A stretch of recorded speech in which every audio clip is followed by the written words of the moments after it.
Airspace over Lake Michigan in the American Midwest was briefly closed for defence activities this morning, folks. The abrupt announcement triggered concerns. Another Chinese spy balloon was spotted over the US, but the FAA has not released any more details. So for the details that we know so far, let's go to our Washington correspondent, Annelise Nielsen. She's live in DC. So Annelise, what more can you tell us here? Well, we are starting to get a little more information around what exactly happened this afternoon, and it looks like it was a very quick military operation.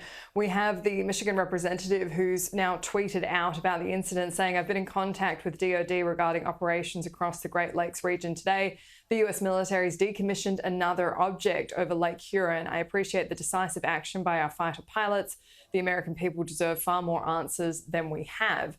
So this looks like another object shot down. We've not been receiving a lot of details about exactly what these objects are. We had the confirmation of the first spy balloon when that was shot down off South Carolina. The official briefings have been deliberately vague around the other two that have been shot down, one over Canada, one Alaska. So this now looks like it's the fourth incident. But what we did see today was Chuck Schumer on Sunday morning TV here in DC speaking about the briefing he received from the White House. In that, he seemed to confirm that they were smaller balloons, not the same size as the first one, but concerning nonetheless. He was responding to questions about why it took them a week to shoot down that first spy balloon. In that conversation, he said that the US military was able to gather more critical intelligence by letting it fly over the United States.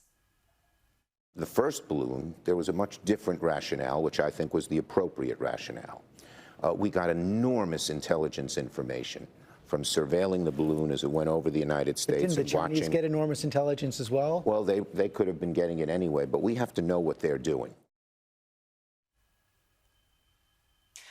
Pete, this is an ongoing saga for the US government. They're clearly acting a lot quicker now that this has become a persistent problem, but this is going to plague the White House administration, especially with Republicans hot on their heels in Congress. The other concern, of course, is security around the Superbowl, major event happening today in America. As you said before, biggest sporting event on the US calendar. And there is a promise of increased air security at this event. Not only are they going to have helicopters on standby, but a couple of Black Hawks as well.